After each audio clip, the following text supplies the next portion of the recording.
both divas. They both were divas. That's Exactly. right. They both had demands. That's right. So that's one of the reasons I don't really like to talk about it. I want to live my life, not narrate it. Luther Vandross was one of the greatest singers of all time. Many famous people came to his funeral in 2005 to say goodbye. But one big name was missing, Anita Baker. People were surprised because Anita and Luther were friends and had a lot of respect for each other. So why didn't she go? Some believe something deeper kept her away. We're not gonna forget the fact that when she was touring with Luther, they had to have different stages. Yes. They had to have different entrances backstage. Luther's life and career were packed with drama. He had feuds in the industry, including fights with the girl group En Vogue, Whitney Houston, and even the legendary Aretha Franklin. Let's dig a little deeper into his story. The fact that when she was touring with Luther, they had to have different stages. Yes. They had to have different entrances backstage. Anita Baker and Luther Vandross were two of the biggest names in R&B music. Both had voices that could move people, and their songs were loved by millions. When fans heard they were going on tour together, they thought it would be legendary. But things didn't go as smoothly as expected. Instead of a perfect partnership, there were problems behind the scenes. Their different personalities and ways of working made the tour more difficult than anyone had imagined. Girl. They were both divas. They both were divas. That's Exactly. right. They both had demands. That's right. Luther Vandross was known for being a perfectionist. He didn't just sing, he created an experience for his audience. Every little detail mattered to him. The sound, the lighting, the way the stage was set up, even the clothes he wore. He wanted everything to be just right. He believed that great music wasn't just about singing, but about the whole performance. If something wasn't perfect, he would make sure it was fixed. This made him one of the best performers of all time, but it also made working with him challenging. He expected everyone around him to meet his high standards, and not everyone could keep up. Luther had his girls in Bob Mackie gowns and Yeah. things, honey. And you couldn't walk Luther's That's way. You right. had to walk around. That's right. Yeah. Anita Baker, on the other hand, had a completely different approach.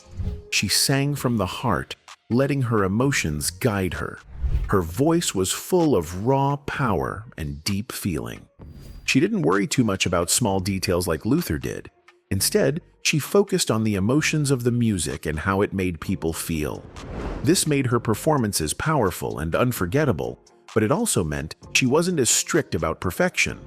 She followed her instincts, and sometimes that led to clashes with Luther, who wanted everything planned down to the smallest detail.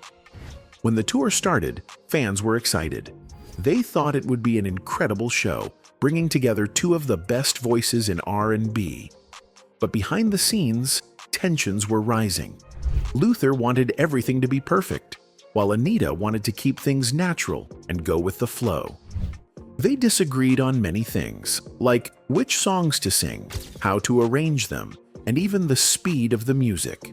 Luther's need for structure didn't match Anita's free-spirited style, and this caused a lot of frustration. Anita Baker threw a shade. The arguments didn't stay behind closed doors. The crew working on the tour had to deal with the tension, trying to keep everything running smoothly. Even fans started to notice that something wasn't right. On stage, they gave amazing performances, but sometimes their energy felt off. The connection between them wasn't always strong, and people could feel it. Instead of working together in harmony, they sometimes seemed like two artists doing their own thing. They were both divas. They both were divas. That's right, Exactly. honey. They both had demands. That's right, honey. Luther. But despite the challenges, there were moments when their differences disappeared, and their talent took over. When they were truly in sync, their voices blended beautifully, and the performances became magical. These moments reminded everyone why they were legends. Even though they had their struggles, they pushed each other to be better, and the music they created was unforgettable. Their tour may have had its problems, but it also gave fans some of the most incredible performances in R&B history. But Anita Baker wasn't the only person Luther had feud with. His next beef was even worse.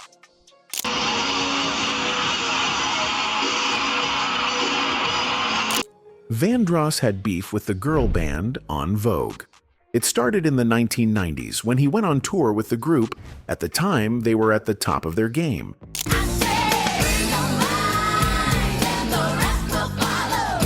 They had a fresh, modern sound that was totally different from Luther's old-school style. At first, it seemed like a great idea to bring them together, but in reality, it didn't go so well. They had very different ways of performing, and their personalities clashed. Luther expected everyone to follow his rules. En Vogue, on the other hand, was all about energy and creativity. They liked to have fun on stage and bring their own ideas. This caused a lot of problems. They disagreed about everything: what songs to sing, when to rehearse, and even how to perform. It was hard for them to find common ground, and the tension grew. One of the biggest rumors from the tour was that Luther called the police on En Vogue. The reason? They simply walked past his dressing room. It sounds crazy, but it shows how bad things had gotten between them. Luther wanted his space, and he didn't like anyone breaking his rules, no matter how small. This made the atmosphere behind the scenes very uncomfortable. Another problem was that Luther wasn't happy with the attention En Vogue was getting. As the opening act, they were supposed to warm up the crowd for him. But they were so popular at the time that some fans seemed more excited for them than for Luther. This didn't sit well with him. He had been a star for a long time, and he didn't like feeling overshadowed. There were whispers that he was jealous of their success, and this only made their relationship worse. Also, there is the rumored feud with Whitney Houston. In the 1980s and 1990s, they were both at the top of the music world. Luther was the king of love songs, and Whitney had a powerful voice that could bring any song to life. Fans wondered if there was competition between them. Some even said Luther felt left out when Whitney became a global superstar. Love you. One of the biggest stories was that Whitney once refused to do a duet with Luther. This happened in the late 1980s, and it reportedly disappointed him. He had worked with many great singers, and he wanted to sing with Whitney too. But for some reason, she said no. People took this as a sign that there was tension between them. Despite this, there was never any public fight between them. Both Luther and Whitney spoke highly of each other in interviews. They respected each other's talent and success. While they never got to sing together, they remained two of the most loved and respected voices in music. Their rumored rivalry was more about missed opportunities than actual bad blood. The next feud Vandross had was even more shocking, because this was the case of a mentor turned enemy.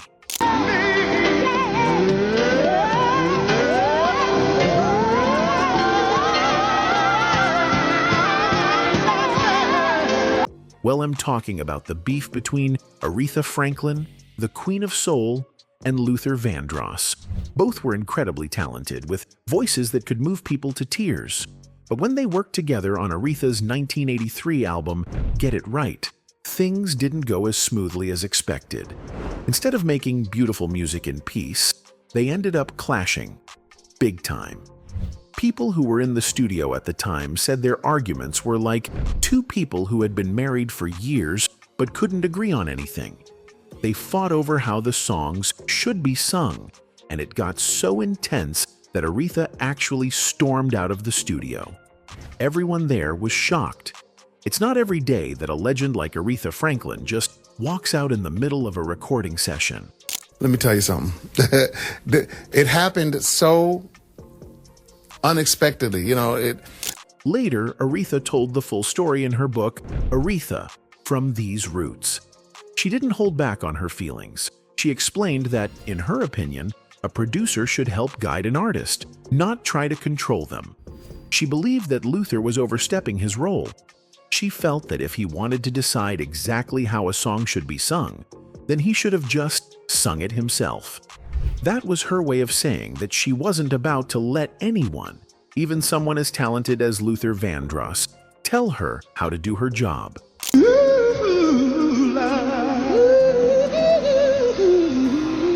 Their argument wasn't a small disagreement. It turned into a full-blown shouting match. Neither one of them wanted to back down. Aretha, being the strong woman she was, grabbed her coat, walked out of the studio, and even kept yelling at Luther as she left. It was a dramatic moment, one that people in the music industry still talk about to this day. Luther had his own thoughts about the situation. In an interview, he once mentioned that the Aretha Franklin he had admired growing up, the voice he had loved listening to on the radio, was not the same person he had to deal with in the studio. This was his way of saying that working with her wasn't as magical as he had hoped. It was clear that he had found the experience frustrating. This is a woman whose album I had under my arms, along with my school books. Aretha wasn't one to let comments like that slide. In an interview with Jet magazine, she responded with her own sharp words. She started off politely, saying that she and Luther respected each other, even when they weren't talking. She even joked that because they were both Aries, they were bound to bump heads sometimes. But then she added a little jab that only Aretha could pull off. She said, "He was lying at the base of his radio listening to me. I wasn't lying there listening to him." That was her way of reminding everyone who the real queen was. Despite their rough start, things eventually got better between them. They moved past their differences and even recorded some amazing music together. Over time, their working relationship turned into a true friendship.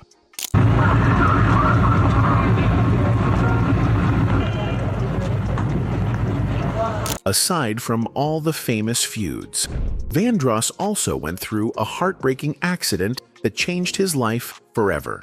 Luther Vandross was a famous singer who had just signed a young and talented singer named Jimmy Salvemini. Jimmy had finished his first album, called Roll It, and Luther wanted to celebrate with him. One day, Luther, Jimmy, and Jimmy's brother, Larry, went for a drive in Luther's car. Larry was not just Jimmy's brother, but also his manager. They were in Los Angeles, and Luther was driving his 1985 Mercedes-Benz convertible. As they drove on a curvy road called Laurel Canyon Boulevard, Luther was going too fast. The speed limit was 35 miles per hour, but he was driving at 50 miles per hour. This made it dangerous, especially on such a narrow road. Suddenly, his car crossed over the yellow lines in the middle of the road. These lines mean that cars should stay in their lanes because vehicles from the opposite direction are coming, but Luther's car went into the wrong lane. Before anyone could react, Luther's car crashed head-on into another car, a 1972 Mercury Marquis. The crash was very bad. The impact made Luther's car spin and hit a third car, a 1979 Cadillac Seville. It all happened so fast. The cars were badly damaged and the people inside got hurt.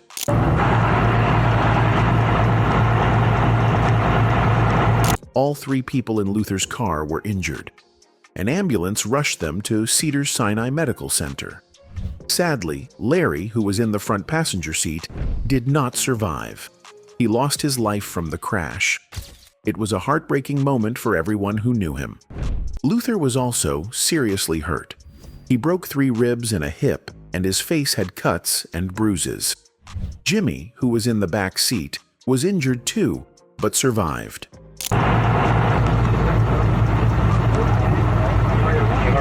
The accident brought a lot of trouble for Luther. Since he was driving too fast, he was charged with vehicular manslaughter. This means he was responsible for a death because of reckless driving. There was no sign that he was drinking alcohol or using drugs, but he was still at fault because he had been speeding. His driver's license was taken away for a year. He also chose not to fight the charge and accepted the punishment. At first, Jimmy and Larry's family stood by Luther. They knew he did not mean for this to happen. But later, their feelings changed. They decided to sue him for wrongful death, saying he was responsible for Larry's passing. The case did not go to court, though. Instead, Luther agreed to pay the family $630,000 as a settlement. Jimmy's album, Roll. It was released later that year, but instead of being a happy moment, it was filled with sadness. Larry was not there to see his brother's success. For Luther, the accident was a painful event that stayed with him forever. He carried guilt and regret for what had happened. A lot of people make a big deal out of your weight. Does it bother you? Yeah, it's bothersome right now. Now that you're asking me, it's bothersome because I don't enjoy talking about it a lot. You know, my record company, J Records, used to always insist, "Oh, you got it," because I used to say, "I don't want to talk about that." I don't. Luther's life also changed suddenly when he had a terrible stroke. While he was at home, the stroke hit him so hard that he fell into a coma. For almost 2 months, he could not move or speak. When he finally woke up, he was very weak and had to use a wheelchair. It was a long and painful road to recovery, but Luther was not alone. His mother, Mary Vandross, was always by his side, giving him love and support. Even when things seemed hopeless, she never gave up on him. Mary was Luther's biggest supporter.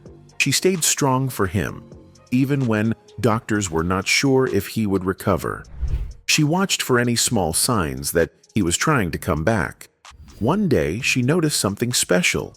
Luther tried to turn his head when he heard her voice. It was a small movement, but it meant everything to her. It gave her hope that her son was fighting to stay alive. She held his hand, spoke to him, and made sure he felt her love every single day. I'm spending most of my nights alone. I'm Aretha Vandross. Mary also remembered the heartbreaking moment when Luther had his stroke.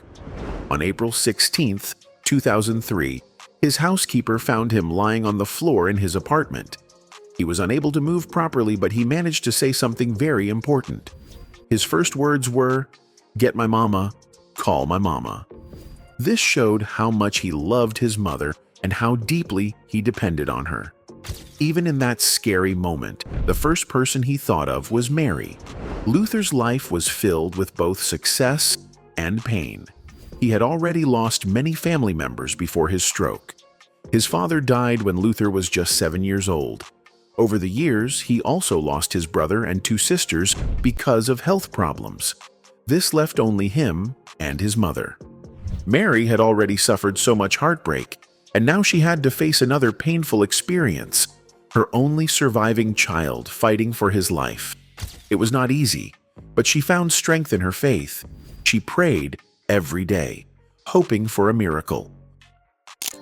3 generations of men in my family have been severely affected by this disease, including my son, Luther Vandross. Mary refused to let Luther feel alone in his struggle. She lived in Philadelphia, but she traveled all the way to New York City 3 times a week just to be with him. She spent hours by his hospital bed, talking to him and holding his hand. She decorated his room with cards, pictures, and banners to make it feel warm and full of love. Flowers were not allowed in the hospital, but she still found ways to bring comfort. She played music for him, songs from Aretha Franklin, Dionne Warwick, and of course, Luther's own songs. She wanted him to hear familiar voices and remember the joy his music brought to the world. Hello, everybody. I wish I could be with you there tonight. I want to thank everyone and for your love and support. Even though Luther was very sick, his music career continued to shine. Before his stroke, he had recorded an album called Dance with My Father. Oh, I'd love to dance with my father. The album was very personal to him because the title song was about his late father. After its release, the album became a huge success. It reached #1, won on the music charts, and won 4 Grammy Awards, including Song of the Year. Even though Luther was too sick to accept the awards in person, his music touched millions of people around the world. As a busy wife and mother, I could never imagine a quiet dinner at home. But due to the devastating effects of diabetes, I'm spending most of my nights alone. In 1980, Luther had lost a lot of weight, about 85 pounds. People were surprised because he had always been a big man. Instead of celebrating his success, a British magazine wrote something false about him. They said his weight loss was because he had AIDS. This was not true, and it deeply hurt Luther. He decided to fight back and took legal action against the magazine. Luther had struggled with his weight for many years. He started dieting in May 1985 when he weighed around 325 pounds. Like many people, he wanted to be healthier and feel better. Losing weight was not easy, but he worked hard, ate better, and stayed committed. Instead of being proud of his achievement, he had to deal with lies spread by the media. It was unfair because his weight loss had nothing to do with being sick. And I said, "Are you sick?" No, I just can't be seen right now. So I went by his home. At that time, AIDS was a scary subject. Many people did not understand the disease, and there were a lot of false beliefs about it. Some thought only certain people could get it, while others believed it could spread through simple contact. Because of this fear, some magazines spread lies about celebrities, making it worse. When the magazine claimed Luther had AIDS, it hurt his reputation. People started to whisper about him, even though there was no truth to the story. Luther could not let this continue. He decided to take legal action. A libel lawsuit is when someone sues a person or company for lying about them in a way that harms their image. He wanted the magazine to admit they were wrong and stop spreading false stories. It was important for him to protect his name. In interviews, Luther explained that his weight loss was a personal choice. He had changed his eating habits and worked hard to live a healthier life. He wanted people to know the truth.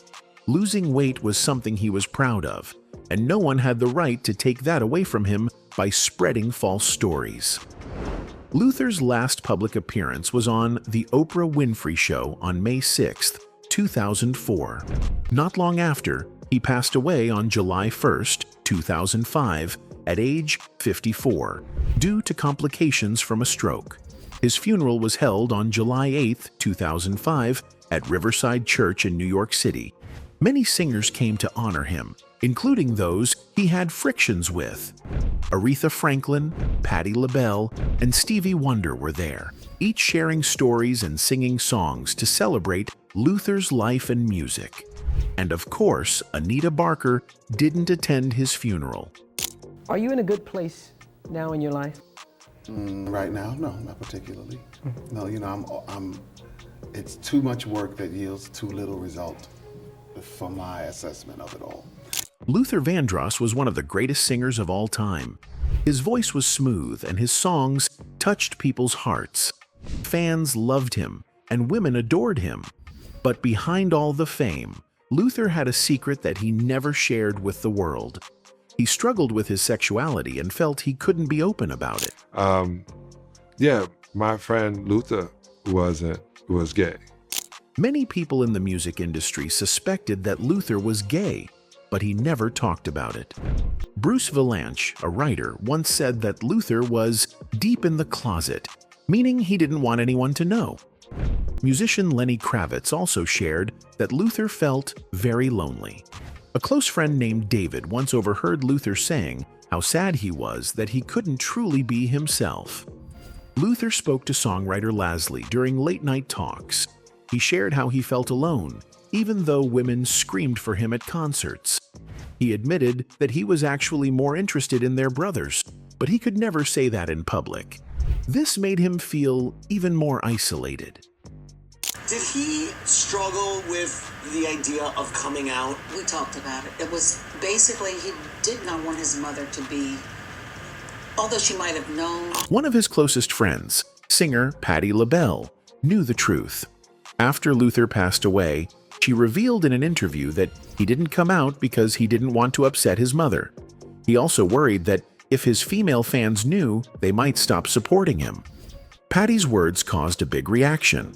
Many people, including talk show host Wendy Williams, felt that Patti should have kept the secret.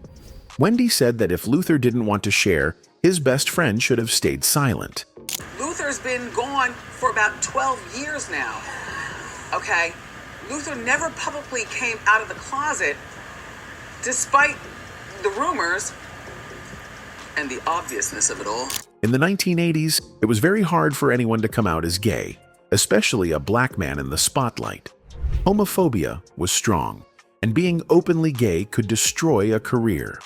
Luther was seen as a sex symbol, and his romantic songs made women fall in love with him. If he had come out, it could have changed everything for him. It's one of the reasons I don't really like to talk about it. I want to live my life, not narrate it. Luther avoided talking about his private life. In an interview, when asked about the rumors, he joked, "Am I bi-coastal?